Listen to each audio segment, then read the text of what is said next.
So the topic of panel discussion is perspectives on harmony. So any of you can start. So to define what is happiness and what is harmony, so when we ask the question, what is harmony and what is harmony? What is happiness? And is happiness more subjective or objective? I think happiness is more subjective. So to get a stable happiness, we have to train our mind and transform our mind. Through that, we can get a better and stable and permanent happiness. And harmony, to have a harmony, I think it is very important to have a mutual respect. And when you have a mutual respect, then we can have a more harmonious society. And harmony, to get a mutual respect, I think we need to know the fundamental sameness quality. We all the living beings, same. We want happiness and we don't want suffering. And more important than that, I think it is very important to remind that we all are related. We all are dependent on each other. And just this simple recognition, I think we can have a huge impact on our outlook. So through that, I think we can build better society and a better world and yes, thank you. Tashi Delik. Well, I wish to share two instances from Indian philosophy. One is the story of two birds sitting on a fruit tree. And of these two birds, the one bird is busy eating and enjoying the fruits. And near to that, there's another bird just watching, not doing anything specifically. So here are the two birds, the one bird which is busy enjoying the fruits, and the other bird just watching. I think harmony would mean a healthy mix of engagement and detachment, to be completely in what we are doing, and while we are completely ourselves in what we are doing, experience a detachment. Another instance which I wish to share with you is from the text called Abhinaya Darpana, which is the text on Indian dance, stagecraft, and drama. There's a beautiful Sanskrit verse which goes like this. Yado drishtihi tado hastaha, yado hastaha tada manaha.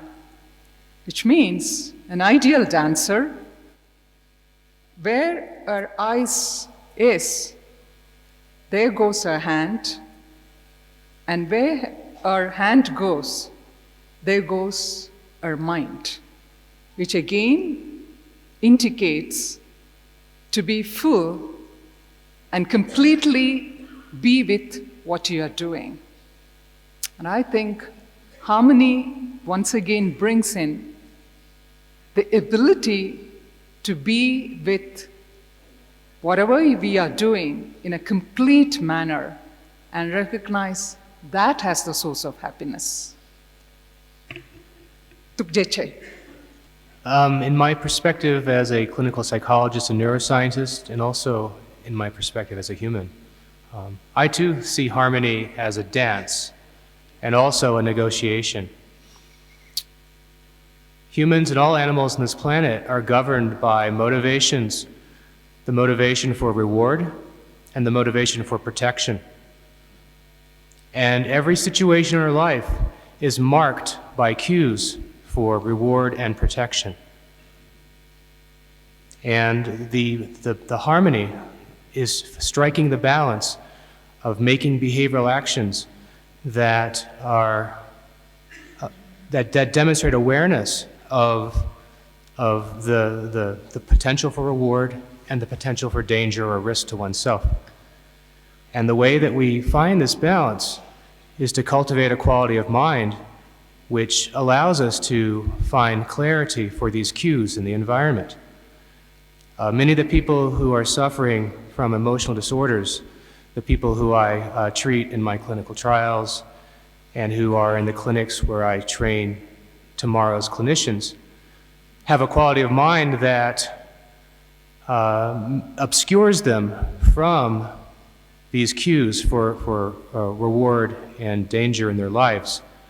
And they tend to privilege the potential for danger, and they become blind or obscured from the possibility of reward. So for me, harmony is helping individuals through practice find a quality of mind that allows them to clearly see these cues in their lives and to take actions from these basic motivational pulls from within. I think it's somewhat similar. I'm reminded of a Zen story where a student is learning martial arts and struggling to perform, and then the teacher takes the student to a river and shows the river and see how the water flows. And there are lots of rocks, and it doesn't get frustrated. It finds cracks, or it flows by the side of the rocks really fairly effortlessly, and tells the student that that is harmony. And there is a concept in psychology which could be of some relevance. It's called flow. It's introduced by a person called Mike Csikszentmihalyi. And there is some recent research to show that people who have higher emotional intelligence actually have a higher probability of experiencing flow. And two concepts which I think are very important for flow are control, that you have to be in control of whatever that you are doing, and sometimes people also use the term effortless attention. Thank you. A famous physicist, Feynman, once said that atoms were small particles that attracted when a little far apart and repelled when close together.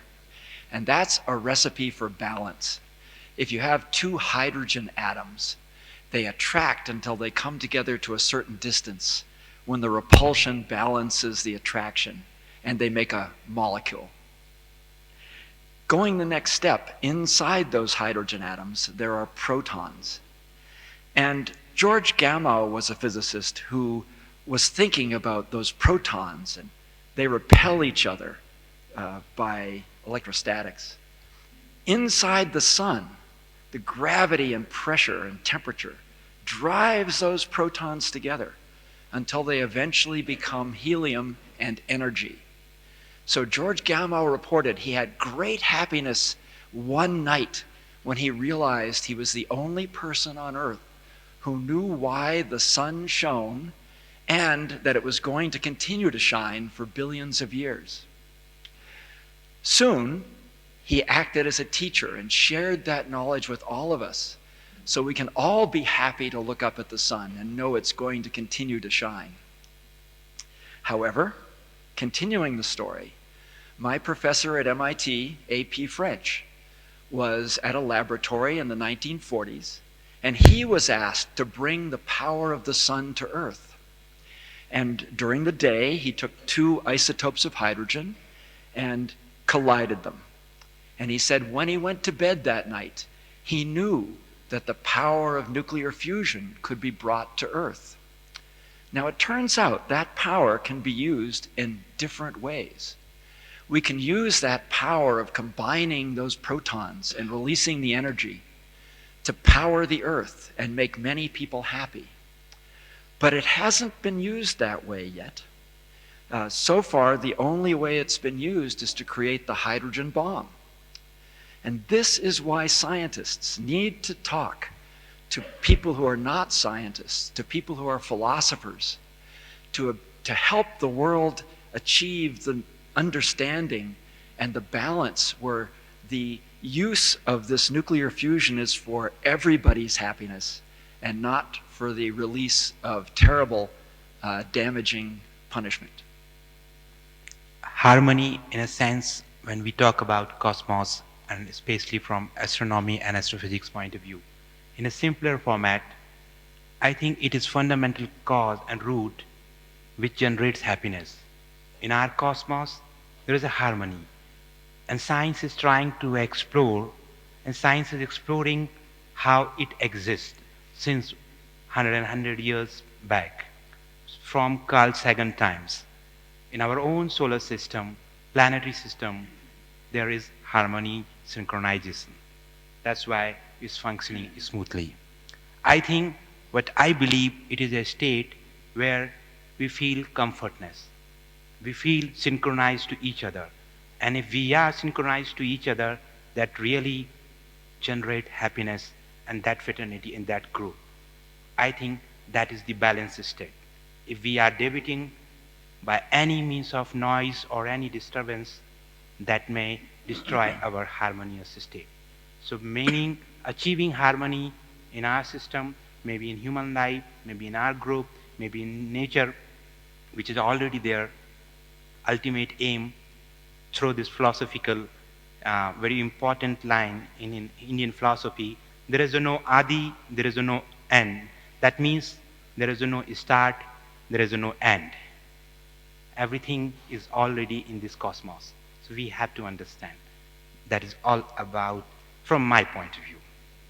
I'm a cognitive scientist, and actually in my field we never really talk about harmony and happiness. We just talk about the mechanisms of attention and memory. But actually, if you think about it, it's quite evident that a lot of what we're doing is also about harmony and happiness. Because if you cannot control your mind, if you cannot control your attention, then before you know it, you are swept away by anger, desire, and all of those negative emotions. So my work is in a way motivated by this desire to better understand how the mind works, so that we can learn how to use it more effectively. And from my own experience as a Buddhist practitioner, I know that meditation helps, and Western cognitive science could potentially help us to understand a bit more about why it works in the way it does and what it does exactly. And then hopefully by bringing those two worlds of Buddhist psychology and Western psychology together, we can bring more happiness to a larger group of people. The people in the West that might not be so motivated to develop compassion in the first place might be motivated to improve their attention, but then at the same time, when they get better understanding of their own minds, they themselves will become happier as well, even though that's not their prime motive. I think harmony and happiness are interrelated, and with harmony you get happiness. And when we talk about, and actually my perspective, my approach would be strictly from the Buddhist point of view. And when I say with harmony you get happiness, we tend to think that harmony comes from, when we talk about harmony, there is harmony within as well as harmony without. And most of the time we tend to think from our habitual upbringing that harmony is something out there. And I would like to quote one great Buddhist master by the name of Shantideva.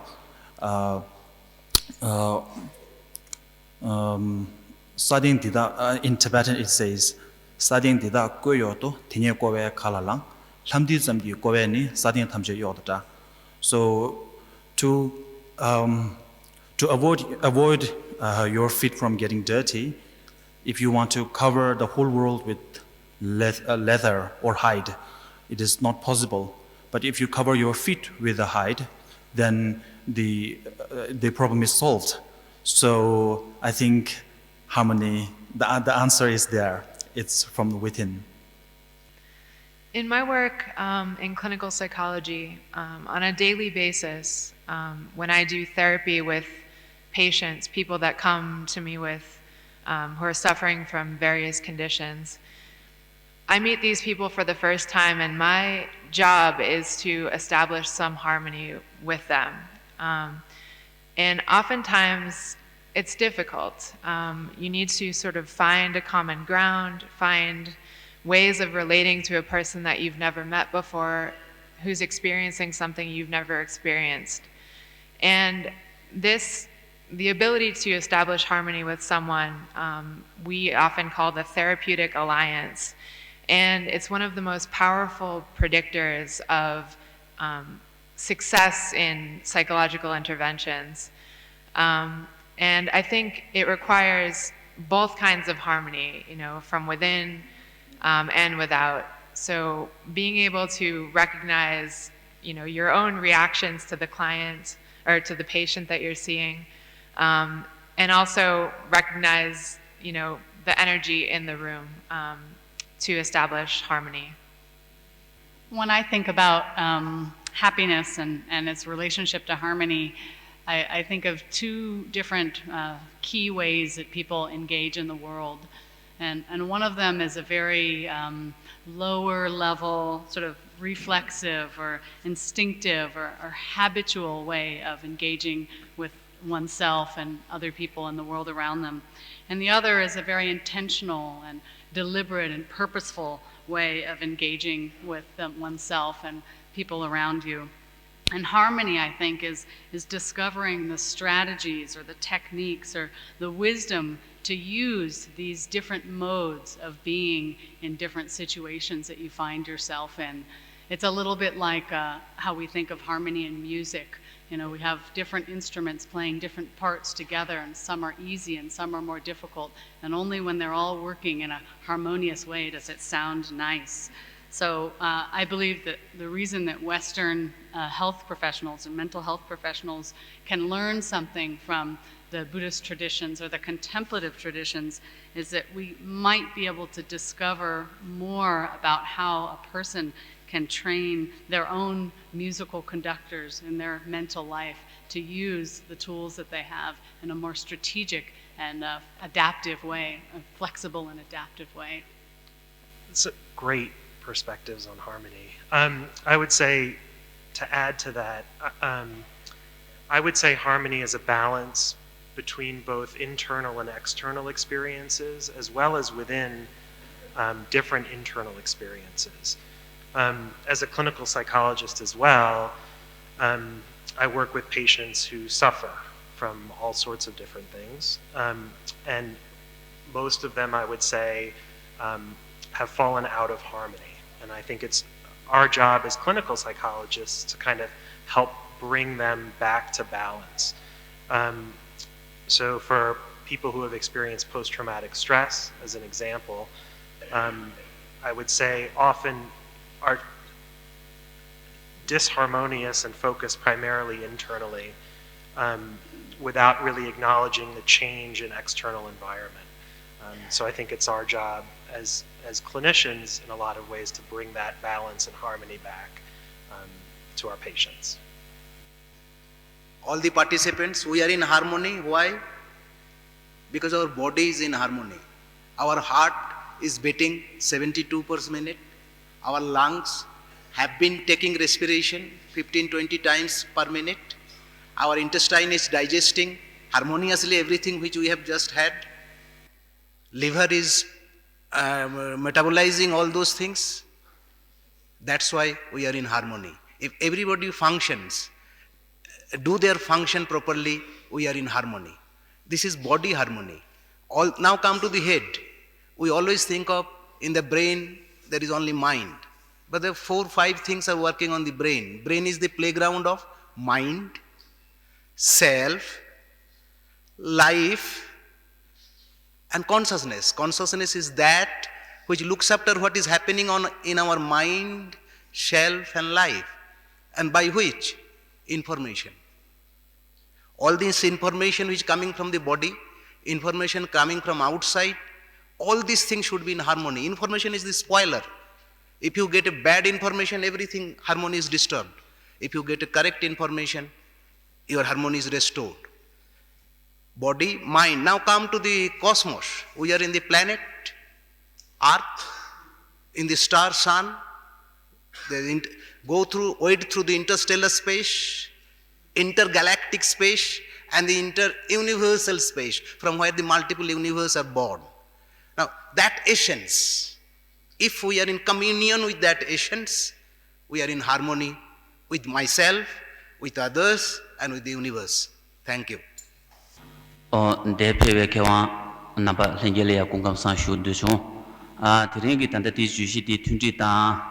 Digi Indu Zamba Penanga Nangbe Tadukungune Pezunch Tunguchi Shuna Chanson Dikaras Shuina Nanzu Tatumnalia Chengju Chok to Semji Zange Junja Menga Dugone Semji Zujita Tashinyamji Gone Semji Zuni Song Yare Chesa Junja Menga Dugone Shanju Chok to Semji Zuti and the 20 Danjawa Kanta Chok to Shuina Junja Menga Dunala Semje Tamje Marisheba Chinchamba Chinsowa Yung Chamba Ningsha Hassams Dinde Pangrim Sung Yungware Chazan Semje Tamje Marisheba Songdu Zange Jidin Kamge Semje Tamje Soso Pama Re Dishemba Chigure Sunguya Mare Chazan Semje Kowala Tongma Tamata Tongma Medu Zange Semje Tamje Rangi Chinjing Ma Chima Yung and Medu Ani Semje Tamje Gajin Di Tante Kibe Soso Pama Di Gajinta Ani Chigzongi Dindeji Chembe Tone Ani Gajin Chenguya Chidan Chembe Zangamase Ani Gajin Chemba Chen Sotwa Gajin Le Samshi Chiguya Di Negazoji Dun Yundu Zamba Ani Gajin Chenya Chidan Tagana Shingi Tashin Nyamji Gone Ani Dinigi Bezun Di Ani Tunji Sea Di Ani chodu yuwaji yungu dus shuwa chikse dini di yakuji chungba ina ani digi seya di korang shingi chubi yuwaji leya ngaranga ngune ngunzu shugu je shuwa yin tojan. Let me translate this briefly. The Venerable Geshe was saying that in the Buddhist practice there is a practice called cultivating the mind to enlightenment, which can be done through two processes. One is through the cause-effect relationship. You cultivate the needed causes, and then the effect will be the cultivation of this altruistic mind to enlightenment. The second practice is called exchanging the self for others. Both of these two practices of cultivation of bodhicitta are based on the realization that all sentient beings are your mothers, in the sense, not in the sense that they are your mothers right now, but in the sense that they have acted to your mother for countless lives in the beginning. And once you are able to develop this awareness and recognition, then naturally you will be able to remember their kindness. And that leads to the second development of how to repay their kindness. So it is through this process of cultivation of recognizing all sentient beings as something very dear and close to your heart that naturally this will develop the greatest harmony. And from that, naturally, you will get that long-lasting peace and happiness. The Tindidani, the Chikakorle, and Kalasomure. Tosinigala, Tindidan, the Chilsiva Tegia, near Marantosi, Nawagi, and in Dichondiliani. Then Tindidan, the Chisivagi, Yoyagi, and the Jichinjano. Sogo Yore. Ni Tujin and Tunjidan, the Chisera, the Jichinte, and the Jichintical Dashan Tang Yonjita, and the Jimrita. Taman only Chonsani Shayona, Karzana, ni Giwachas, Giwacha, ni Karsa, and Lichilin Namas, Panamaja, Jinamba, some Toshini. Ani Masagi Tachi Kanza Pavatuzugia, Ani Nomasanji, Tot Ani Diton Daniani, Comba ni Tomo Pichini, the Yara Bachini, Ani Karsa Legion Risa, Tayara, Combat Nuat Pogo Yore. Then he combats somebody was in Shamtan Yanji. Then it Takachim was him chill. Those she Rambachini Yongo Yore. Tang alone to 아니 마몽 소마를 이야네 지 냠슬린 토야 때 거잖아 아니 저르머니 니 단 머기 셔뽕네니 다치니 링거 아니 일 도졸라니 티 짐바니 때야니 도코 잡치니 아니 ngapeni michilani kadi no pachingdoye ane lichi ni michila no pa kari chigdoye ane semgu goni michilani no sum kari chigdoye na titani ani tape kombaje yongore ni titani kombaje yongni gala da soso ni soso te soso gni simde ya te soso simde twaina ni me parola ni no pa chigmares no pa machina 다른 신경이 던져서 대용 거 요래 네 대치서 대용 거 요래 네 따티 이지니 따티 지 로스지 네 잔삼다 네 지 토산이 야급 더니 지 더니 말하요나 소디다 소디 공조다 가조지니 아니 잔삼 경정경은 저 다이나 다 뒤를 니치기는 아니 뒤를 니시는 아니 간디 용도아 아니 다 디름데 나양 디지 니가 뭐야 말또 대산이 영화 좀 요마 도지니가 나 땅이네 지 샤이데니 디디지마 또 좀에 대 지타저 안슬레 디지가메다 호티건라지 니 넘바 속에 손대에 공도 디니가라 네 디디지가 디치나 Because I am not conversant in English, I was not following what was happening. So what I'm saying may be erratic and out of the context, but with this title, Harmony and Happiness, what I would like to say is that anything that is conditioned has to come from its respective causes and conditions. So similarly, in the case of harmony and happiness, also it has to come from its causes and conditions. And therefore, if we want to cultivate harmony and happiness, we need to first of all search for the right causes and conditions of harmony and happiness. So in this context, one will find that the most important kind of formula is, one, to refrain from harming others, physically, verbally, and mentally. And secondly, it is not enough simply to not to harm others, but on top of that, you need to extend that mind of altruism, where you're able to see all sentient beings like yourself wanting happiness and not suffering, but still full of suffering. And with this recognition, you develop this loving kindness, compassion, or bodhicitta and altruism. So it is through this kind of process that you will be able to put an end to unnecessary conflict and aggression or violence. And once you are able to do away with this negative activities like aggression, violence, and so forth, the outcome naturally will be harmony and happiness. I thought Emiliana's way of explaining harmony was interesting, distinguishing between habitual and intentional engagement. I was actually thinking, won't it be a difficult task for any engagement, the intensity in any engagement to be differentiated, thinking that this is habitual and perhaps this is something which is much more serious? Shouldn't intensity be the same, whether it is daily routine or some remarkable things which we do?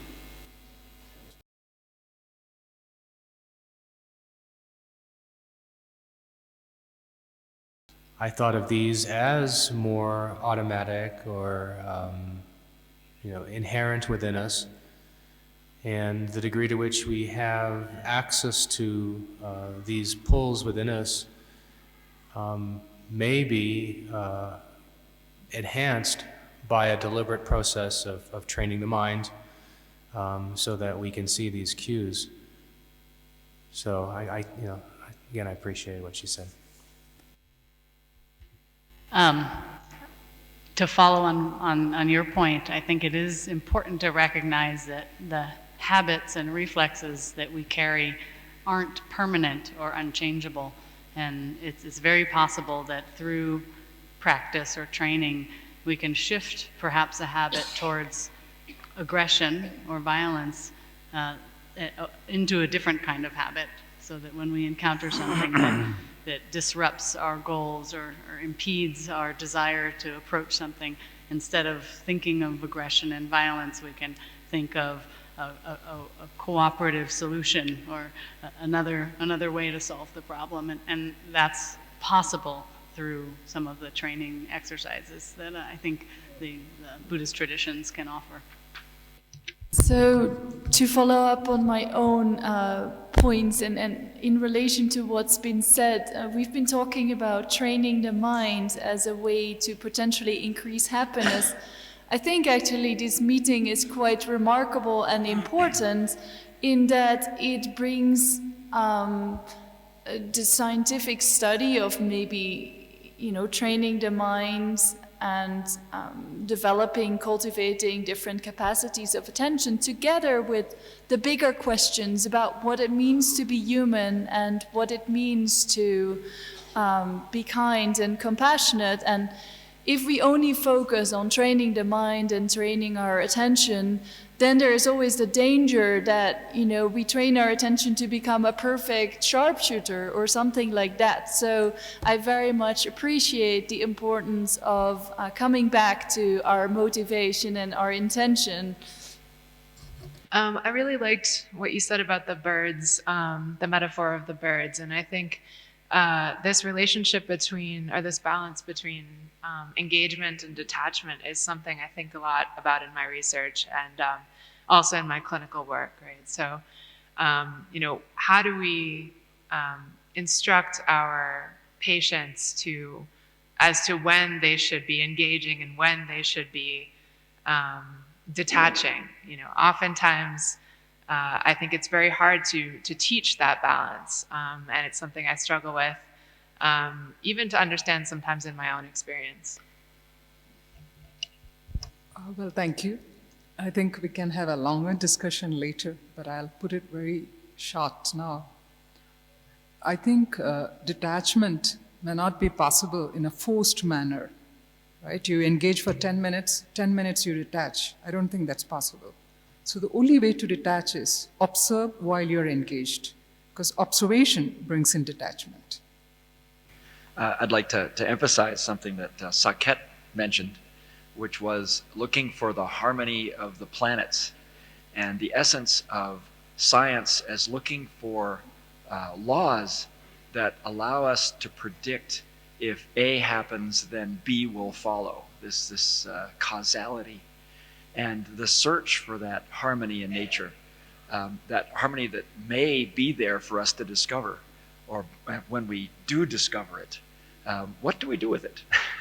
So keep in mind that there are harmonies we're searching for, and we sometimes find them, and sometimes we don't.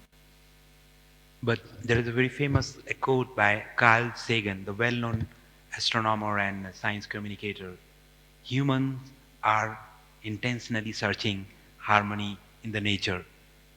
It may be, or it may not be available everywhere. So that is the search or exploration which scientists are trying to understand.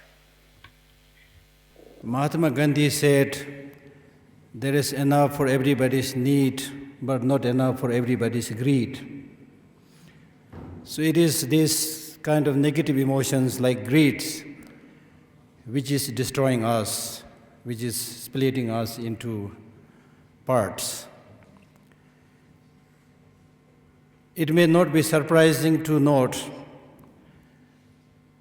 that, at least from my perspective, human beings are the most mischievous animal in this world. We are overly clever or intelligent, so much so that we are trying to control nature, which is an impossible task. Some of the presenters very succinctly and pointed out the need to learn how to flow with the flow, with the changing situation. And that was actually what the Buddha was talking about when he was talking about impermanence, when he was talking about suffering, when he was talking about interdependent origination. He's simply talking about the law of nature. Suffering is not made by Buddha, impermanence is not made by Buddha. Interdependent origination is not made by Buddha. They are the way things are. So therefore the Buddha was saying that open your eye and see the reality and try to adjust your way of life in accordance with the reality, which we are not doing, and that's why we are today suffocating ourselves, killing ourselves. This morning I was watching, very early morning, I get up around 4. So this morning I was watching a documentary from BBC, and where some of the experts very clearly said that if we don't do something with this carbon emission, we'll very soon reach a stage from where we cannot return back. So number one is that science gives us the knowledge, but majority of the people unfortunately are not informed of these latest scientific findings and knowledges. What they get is technology, another tool to get completely confused and lost. So people are simply fiddling with the gadgets, and these gadgets sometimes to me looks like junks. The world is filled up with junks of all kinds, with very interesting names and nice looking shapes and models, which keeps on updating all the time. And I tell people that we are quite efficient in updating what is outside of us, not necessarily to do good for others, but to sell. But what about updating oneself? We never update oneself, so we remain the same stubborn person, never changing. So number one, we don't get enough knowledge of the latest dangerous, risky situations of the world. Number two, those of us who have the knowledge, we don't practice.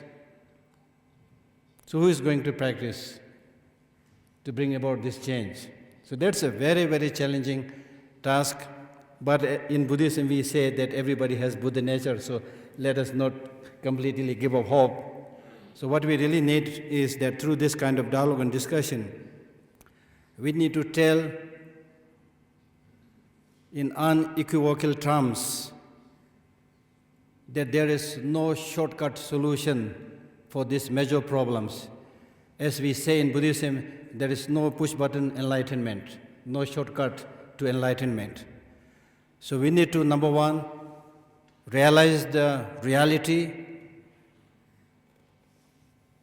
the dangerous situation in which we are living today.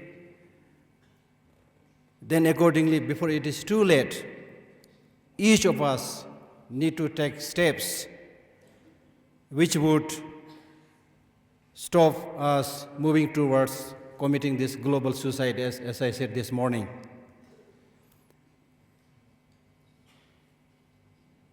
If we simply let the negative emotions run wild as we are doing and follow this lifestyle of consuming everything at the cost of destroying everything, then unfortunately it will not be far enough, far away, so that we will all reach a stage where we'll all just simply stare each other's face and will not be able to solve the problem. So therefore, what the eminent panelists have shared, I expect all of you to not only get these knowledges as a kind of information, because much of the information we get these days is junk information, which is not needed. But unlike those junk information, the information that you got today is very important information. So let us turn and transform this information into knowledge, a knowledge which would color our emotion, activate us, get up, go and do things to make this world a better place to live in. So with this, I stop the panelist discussion. Thank you very much.